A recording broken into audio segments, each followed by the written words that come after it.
எல்லோரும் போற பாதையை விட தனக்கான ஒரு பாதையை உருவாக்கணும் அப்படின்னு நினைக்கிறது. செலிபிரிட்டியா, அதுக்கு பேரு என்ன செலிபிரிட்டி ஆக்கிறாரோ அது மாதிரி கடைசியில ரொட்டிக்கு கூட வழி இல்லாம ஆக்கிடுவாரு. ஐயோ இவங்க என்ன சொல்லிடுவாங்களோ, அவங்க என்ன சொல்லிடுவாங்களோ, இவங்க என்ன நினைப்பாங்களோ, அவங்க என்ன நினைப்பாங்களோன்னு தான் வாழ்க்கை. கார்ல போறது பெரிய விஷயம் கிடையாது, என்ன பிராண்டு. சட்டை போடுறது பெருசு கிடையாது, என்ன பிராண்டு. பேனா வச்சுட்டு இருக்கிறது பெருசு கிடையாது. ஊர் போற வழியில போக மாட்டேயா, நானா ஒரு பாதையை உருவாக்குவேன்னு சொல்லி அந்த பாதையில போய் எங்கேயாவது போய்.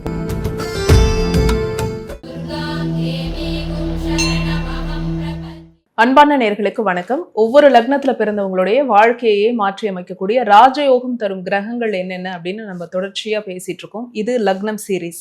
இந்த எபிசோட்ல கும்ப லக்னத்துல பிறந்தவங்களுடைய வாழ்க்கையே மாற்றி அமைக்கக்கூடிய ராஜயோகம் தரும் கிரகங்கள் என்னென்ன அப்படிங்கறத கேட்டு தெரிஞ்சுக்கலாம். புலிப்பாணி சித்தர் வழி ஜோதிடர் திரு கோகுலக்கண்ணன் அவர்கள் கிட்ட இது சார்ந்து நம்ம பேசலாம். வாங்க. வணக்கம் சார். வணக்கம். குரு வாழ்க, குருவே துணை. ராசி நட்சத்திரம் இதுக்கு எல்லாமே குணங்கள் இருக்கு, குணாதிசயங்கள் நம்ம நிறைய பேசியிருக்கோம். லக்னத்துக்கும் இருக்கு இல்லையா? கும்ப லக்னத்துல பிறந்தவங்களுடைய குணங்கள் எப்படி இருக்கும்? எங்க குணாதிசயத்தை நீங்க உட்காந்து பேசி என்ன புரிய அப்படின்ற மாதிரி பொதுவா இதை ஏன் சொல்றோம் அப்படிங்கிறத சொல்றோம். ஒரு ராசியினுடைய குணம் சொல்லும்போது நான் என்னோட இது கனெக்ட் ஆகுது இந்த ராசி அப்படின்னு சொல்றாங்க. நட்சத்திரங்கள் அதுவும் தெரிஞ்சா நம்ம இந்த நட்சத்திரம் தான் அப்படின்னு உறுதிப்படுத்திக்கிறோம். அப்போ ஒரு ஜாதக கட்டத்தை எடுத்து பார்க்கும்போது நம்ம முதல்ல கவனிக்கிறது லக்கணம் எங்க விழுந்திருக்கு. அது ஒரு நிமிஷம் ஒரு கூட ரொம்ப முக்கியம்னு சொல்றோம் இல்லையா? அந்த ஒரு செகண்ட் நீங்க பிறந்த அந்த 7 மணி 7:15 சொல்ல முடியாது, 7:13 14 15 அப்படி கேட்பாங்க. அப்ப சூரிய பகவானுடைய உதயத்தை பிறந்த ஊருக்கு மையமாக வைத்து அந்த லக்னத்தை அப்படியே கணக்கிட்டு 12 லக்னங்களுக்குள்ளே இவங்க எதுல பிறகுறாங்க, அதற்கு கிரகங்கள் எங்கெல்லாம் இருக்கு அப்படிங்கிறத கணக்கிடுவது. அதுக்கான கிரகங்களுடைய தசை நடக்கும்போது அது எத்தனாவது இடத்துல இருந்து நடத்துதுங்கிறத கணக்கு வச்சு பார்ப்பது முக்கியமா லக்னம் என்பது நம்ம ஜோதிடத்திலே பிரதானம். அப்போ லக்னத்தை பத்தி நம்ம தெரிஞ்சுக்கணும்னு சொன்னா அந்த லக்னத்துல இருக்கிற கிரகங்கள், லக்கணத்தை பார்க்கிற கிரகங்கள், லக்னாதிபதியோடு சேர்ந்த கிரகங்கள், இவங்களுடைய குணாதிசயங்களை நமக்குள்ள ஒட்டிக்கிறோம். பொதுவா ஒரு மாறுபட்ட சிந்தனை. எல்லாரும் ஒரு விஷயத்த யோசிக்கும் போது இவங்க ஒரு வித்தியாசமா யோசிக்கிறது. வித்தியாசமானா ஊரோட ஒத்து போகாத தன்மையெல்லாம் கிடையாது, மாற்று வழியில் யோசிப்பது, சரியான ஆன்சரை சொல்றது, புதுமையா புதிய விஷயங்களை எப்பயுமே கண்டுபிடிக்கிறது, சொல்றது, குழம்பி போன நேரங்களில் சரியான ஒரு தீர்க்கமான அமைதியா இருந்து வாட்ச் பண்ணிட்டு தீர்க்கமான முடிவுகளை சொல்றது. மெதுவான வளர்ச்சி, ஆனா அவங்களுடைய யோசனையினால வளர்ச்சி. எல்லோரும் போற பாதையை விட தனக்கான ஒரு பாதையை உருவாக்கணும் அப்படின்னு நினைக்கிறது, தனக்கான பாதையை உருவாக்குறது. இந்த எண்ணங்கள் ஒருவற்றை அதிகமாக வந்து கொண்டு இருந்தால், அவருடைய சிந்தனை என்பது மிகவும் வேகமான சிந்தனையாக இருந்தால், காற்றுக்கு எதிராக இல்லை அப்படின்ற மாதிரி அவங்களுடைய அப்படியே அவங்களுடைய மனம் என்பது ஒரு பயங்கர துடிப்பா வேகமா இருந்துகிட்டே இருக்கும். லாப லக்கணம் அப்படி சொல்லுவோம் இதை, லாபம் அப்படின்னு சொல்லக்கூடிய காலச்சக்கரத்திற்கு 11ஆம் இடம். ஆனா ரொம்ப ஸ்லோவா நடக்கும் எல்லா காரியங்களும். ஆனா ரொம்ப அவங்களுக்கு ரிசல்ட் பார்த்தீங்கன்னா சூப்பரா இருக்கும். நல்லவர்களை ஆண்டவன் ரொம்ப சோதிப்பானா, கைவிட மாட்டான்னு சூப்பர் ஸ்டார் சொன்ன மாதிரி இந்த லக்னத்தில் பிறந்தவர்களுக்கு சோதனை அதிகமாக இருந்தாலும் கூட இறைவன் கைவிடுவதில்லை. நீதியான சிந்தனை, இரக்கமான சிந்தனை, தர்ம சிந்தனை, புதிய சிந்தனை, வித்தியாசமான சிந்தனை, மாறுபட்ட பார்வை, மாறுபட்ட கோணங்கள், மாறுபட்ட வாழ்க்கை முறைகளை தேர்வு பண்ணி சக்சஸ் பண்ணி காட்டுறாங்கன்னா கும்ப லக்னத்தில் பிறந்தவர்களால முடியும். இந்த குணங்கள்லாம் ஒருத்தட்ட இருந்தா அவங்க கும்ப லக்னம். ஏன் அதை சொல்றோம்னா, சில நேரங்கள்ல லக்னம் மீனத்துக்கு போகுதா அல்லது மகரத்திலேயே இருக்கா, இந்த டைம் எட்ஜில் இருக்கிறவங்களாம் அந்த லக்னம் முடிய போகும்போது அடுத்த லக்னத்துக்கு போறவங்களாம் கொஞ்சம் குழப்பமா இருப்பாங்க. அப்படிங்கும்போது இந்த குணங்கள்லாம் உங்கள்கிட்ட இருக்கும்போது நீங்க அந்த லக்னத்துல தான் கன்ஃபார்மா பிறந்திருப்பீங்க அப்படின்னு சொல்லலாம். அதற்காக குணாதிசயங்கள் தேவை. ஒவ்வொரு லக்னத்துக்கும் ராஜயோகத்தை தரக்கூடிய கிரகங்களை பத்தி சொல்லிட்டு இருக்கோம் இல்லையா சார்? கும்ப லக்னத்துல பிறந்தவங்களுடைய வாழ்க்கையை மாற்றி அமைக்கக்கூடிய ராஜயோகம் தரும் கிரகங்கள்னா என்னென்ன? இவங்க சொல்லுவாங்க வாழ்க்கையை மாத்தி கூட அமைக்க வேணாம்யா, வாழ்க்கையை இருக்கிறத கெடுக்காம இருந்தாலே எங்களுக்கு போதுமானது அப்படின்னு சொல்லுவாங்க. அதே நேரத்துல இவங்க நிறைய யோசிச்சு ஒரு விஷயத்த செய்யறதுனால சக்சஸ் எங்களுக்கு எப்ப கிடைக்கும், இதற்கான அங்கீகாரம் எப்ப கிடைக்கும் அப்படின்னு பொதுவாக யோசிப்பாங்க. அடுத்து கும்ப லக்னம் என்பது காற்று லக்னத்துல அடிப்படையில் வர்றதுனால அவங்களுடைய எண்ணங்களுக்கு எப்பயுமே ஒரு முற்றுப்புள்ளியே கிடையாது, ஒரு தீர்வே இருக்காது அப்படின்னு சொல்லுவாங்க.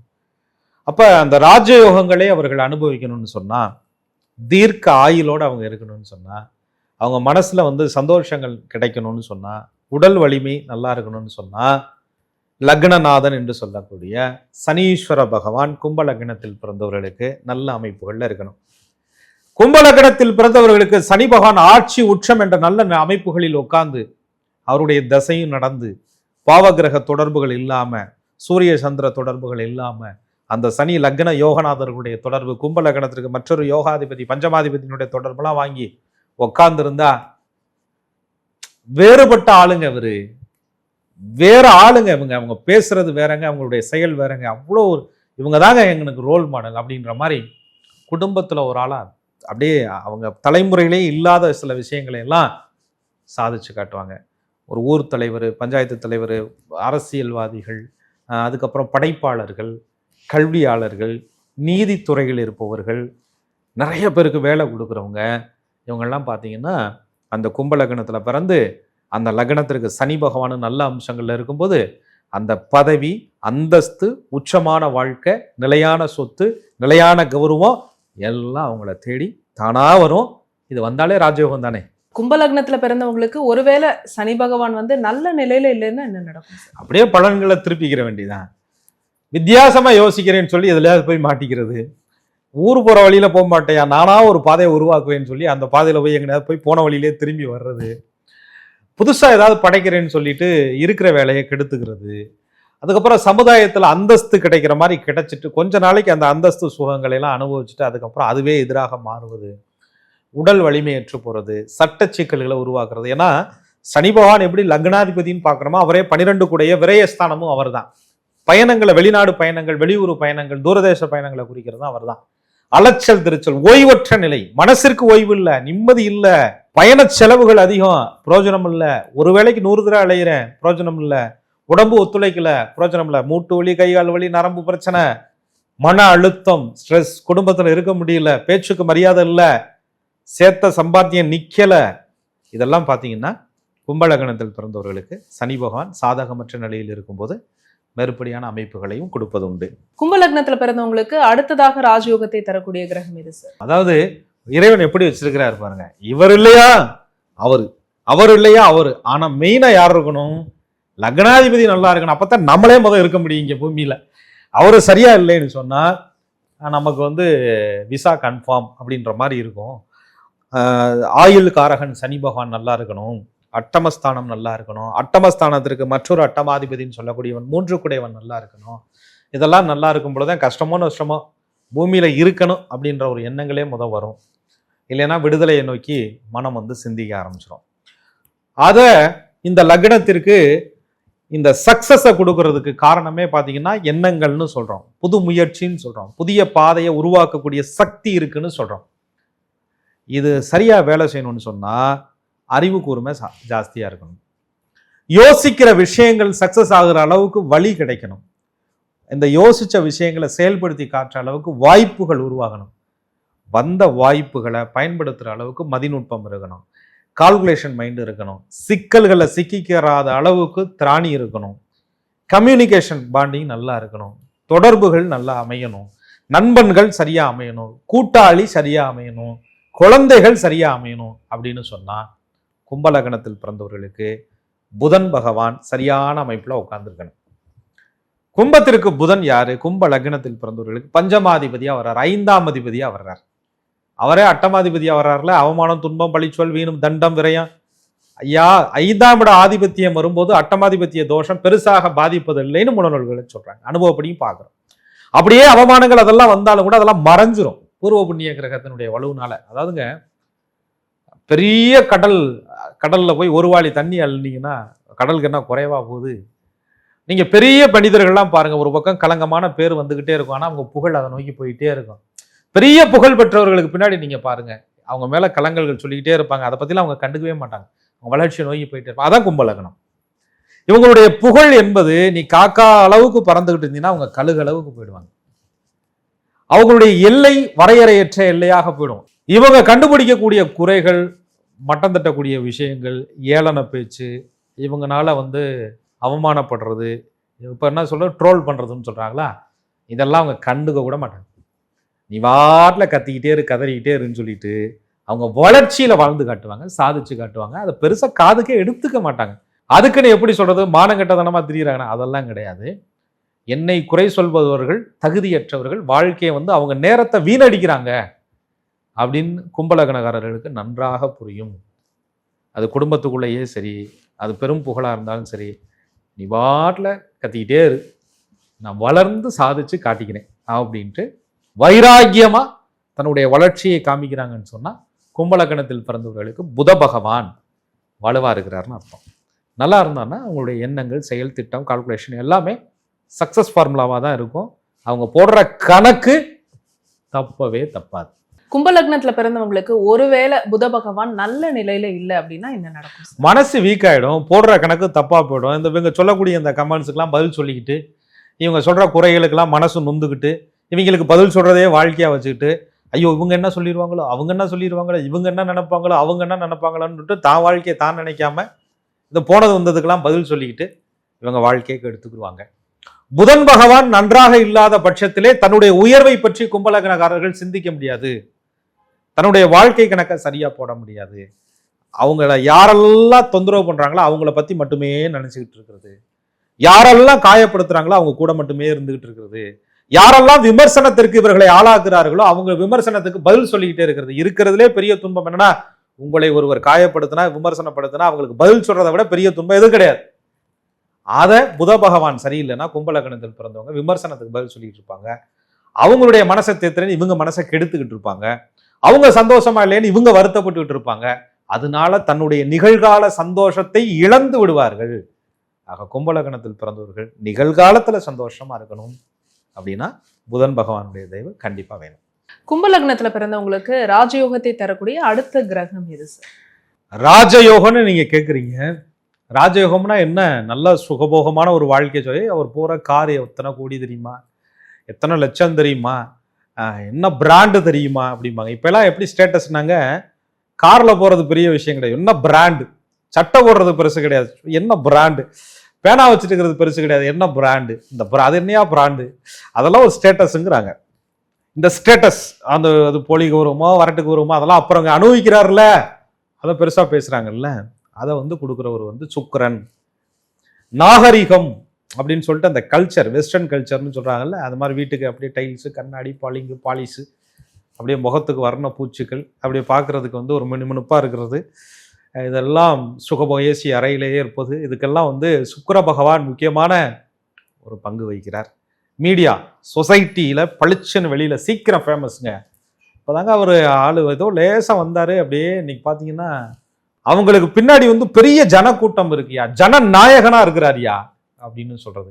நாயகன் வந்தாலே இங்க 40 பேர் காலியா அப்படின்ற மாதிரி அவர்களை பொறுத்தவரையும் அவங்க போற இடம் திரும்புற இடமெல்லாம் ஒரு கூட்டம் இருக்குது.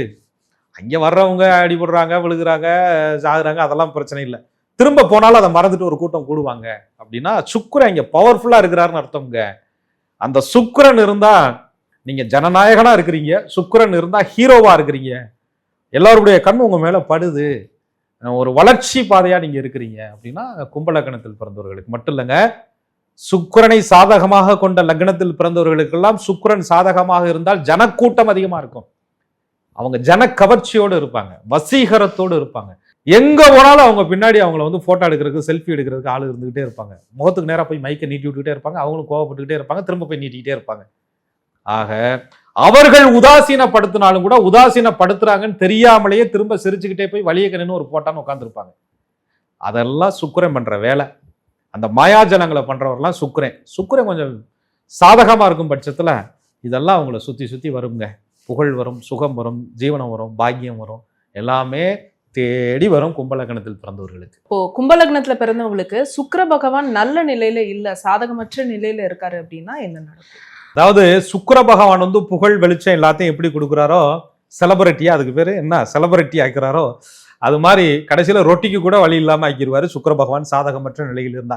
எப்படியெல்லாம் புகழ் வந்துச்சோ அந்த புகழ் போதையில என்னெல்லாம் ஆடுனீங்களோ, யாரெல்லாம் உங்க கண்ணுக்கு தெரியலையோ, யாரெல்லாம் பாக்குறதுக்கு அப்படி சீப்பா நீங்க தான் உலகத்திலேயே பெரிய ஆளு, நான் ஒரு கதாநாயகன் அப்படின்னு 10 அடி தள்ளி நின்னீங்களோ, அவங்க எப்படா பேசுவாங்க, எப்படா நம்மகிட்ட வருவாங்க அப்படின்ற ஒரு ஏக்கத்தை கொடுத்துருவார். தொட்டதெல்லாம் ஃபெயிலியர் ஆகிடும். எந்த அளவுக்கு வேகமாக போயிட்டே இருந்தாங்களோ அந்த அளவுக்கு இருக்கிற இடம் தெரியாமல் காணாமல் பண்ணி விட்டு போயிடுவார். புகழை கொடுத்துக்கிட்டு இருக்கிறதுல என்ன தெரியுங்களா, புகழ் இல்லாமல் கூட பொறுமையாக இயற்கையான ஒரு வாழ்க்கையை வாழ்ந்துட்டு போயிடலாம். பெரிய புகழை கொடுத்துட்டு அதுக்கப்புறம் அதை தக்க வைக்க முடியாமல் படுற பாடு, அதுக்கப்புறம் அந்த புகழை இழந்ததுக்கு அப்புறம் வரக்கூடிய பாடு, தானா வாய்ப்பு இல்லாமல் இழந்தா கூட பரவாயில்ல, தன்னுடைய திமிருனால அதை இழக்க வைக்கிறதுலாம் சுக்கிரன் சாதகமற்ற நிலையில் இருக்கும் பொழுது செய்து விடுவார். கும்பலக்னத்துல பிறந்தவங்களுக்கு ராஜயோகத்தை தரக்கூடிய கிரகங்கள்ல வந்து சனி பகவான், புத பகவான், சுக்கிர பகவான் சொன்னீங்க. மற்ற கிரகங்கள்லாம் சார்? மற்ற கிரகங்கள்னு சொல்லும் பொழுதுங்க நவகிரகங்கள் 9 பேர் இருக்காங்க. இப்போ 3 பேரை நம்ம யோகர்னு வச்சு பேசியிருக்கோம். ராசி என்ன அப்படின்றது தெரிஞ்சுக்கணும். உங்களுடைய எண்ணங்களுக்கு தகுந்த மாதிரி மன ஓட்டங்கள், அந்த எண்ணங்கள்லாம் நடக்கிறது சந்திரன் தான் மையமா வச்சு நடத்துறோம். அந்த ராசி தெரியும் பொழுது லக்னத்திற்கு சாதகமான ராசியாக இருந்தால் 2 காம்போவும் கரெக்டா வேலை செய்யும். லக்னத்துக்கு ஃபேவரான கிரகங்களும் ராசிக்கு ஃபேவரா வேலை செய்ய ஆரம்பிச்சிடும். இதே கும்ப லக்னத்துல பிறந்திருக்கோம், ஒரு சிம்ம ராசியா இருக்கிறோம். நீயா லக்னத்துக்கு சனி புதன் சுக்கிரன்லாம் யோகர்னு சொல்றீங்க, எங்க ராசிக்கு இவங்கெல்லாம் ஆப்போசிட்டு, நீங்க சொல்ற மஞ்சள் கலரை ராசிக்கு பயன்படுத்துறதா லக்னத்துக்கு பயன்படுத்துறதா அப்படின்னு கேட்பாங்க. ஆக ராசி என்பதும் நமக்கு ரொம்ப தெரிஞ்சிருக்கணும். அதன்படிதான் கோச்சார கிரகங்களை கணக்கிடுறோம். 7.5 சனி, அஷ்டம சனி, அர்த்தாஷ்டம சனி, கண்டக சனி, இதெல்லாம் நம்ம அதை வச்சு தான் கணக்கிடுறோம். ஆக ராசி என்பது மிக மிக பிரதானம். அதையும் நம்ம பார்த்துக்கணும். அதுக்கப்புறம் மற்ற கிரகங்களுடைய அமைப்புகள் வந்து லக்னத்திற்கு அசுபர்கள் அப்படின்னு பிரிக்கிறாங்க. அதே நேரத்தில் ஜோதிட நுணுக்கத்தில் கும்ப லக்னத்திற்கு பாதகாதிபதி எல்லாமே பாதகம் தான் பண்ணுவாருன்னு சொல்லிட முடியாது. கெடுதல் படக்கூடிய கிரகங்கள் விபரீத ராஜயோகம் சில நல்ல அமைப்புகளும் கொடுக்கும். யோக கிரகங்கள் கெட்டு போச்சுன்னா யோகம் கெட்டு போயிடும். அது ஜாதகத்தை பொறுத்து மாறுபடும். நம்ம கும்ப லக்னத்திற்கு சொல்லப்படாத மற்ற கிரகங்களை பாற்றுலையும் நிழல் கிரகங்களை தனியாக கொடுப்போம். ராகு கேது பகவானுடைய அற்புத விளையாட்டுகள், மாயாஜல வினோதங்கள் அப்படிங்கிறத அடுத்து கொடுப்போம். இதை வந்து 2 பார்ட்டா நேரில் கொடுத்தா கொஞ்சம் போர் அடிக்காம அவங்களுக்கும் ஈஸியா புரியும். கும்பலக்னத்துல பிறந்தவங்களுக்கு ராஜயோகத்தை தரக்கூடிய கிரகங்களை பத்தி சொல்லியிருக்கீங்க. மற்ற கிரகங்களை பத்தியும் பார்ட் 2ல நம்ம பேசலாம் சார், விரைவிலே பேசலாம். மிக்க நன்றி. மிக்க நன்றி. குரு வாழ்க, குருவே துணை. என்ன நேர்களே, கும்பலக்னத்துல பிறந்த நீங்க உங்களுடைய வாழ்க்கையை மாற்றி அமைக்கக்கூடிய ராஜயோகம் தரும் கிரகங்களை இந்த எபிசோட்ல நீங்க பார்த்து தெரிஞ்சுட்டு இருந்திருப்பீங்க. இதே மாதிரி ஒவ்வொரு லக்னத்துல பிறந்தவங்களுக்குமான பலன்களையும் நம்ம பேசிட்டு இருக்கோம். இது எல்லாமே உங்களுடைய யூடியூப் நோட்டிபிகேஷன்ல ஆட்டோமேட்டிக்கா வரணும் அப்படின்னா நீங்க செய்ய வேண்டியது ஆஸ்ட்ராலஜர் கோகுல கண்ணன் யூடியூப் சேனலை உடனடியாக சப்ஸ்கிரைப் பண்ணிக்கோங்க. பக்கத்துல இருக்கக்கூடிய பெல் ஐக்கானை மறக்காம கிளிக் பண்ணிடுங்க. இந்த வீடியோவை நீங்க பார்த்ததற்கு மிக்க நன்றி.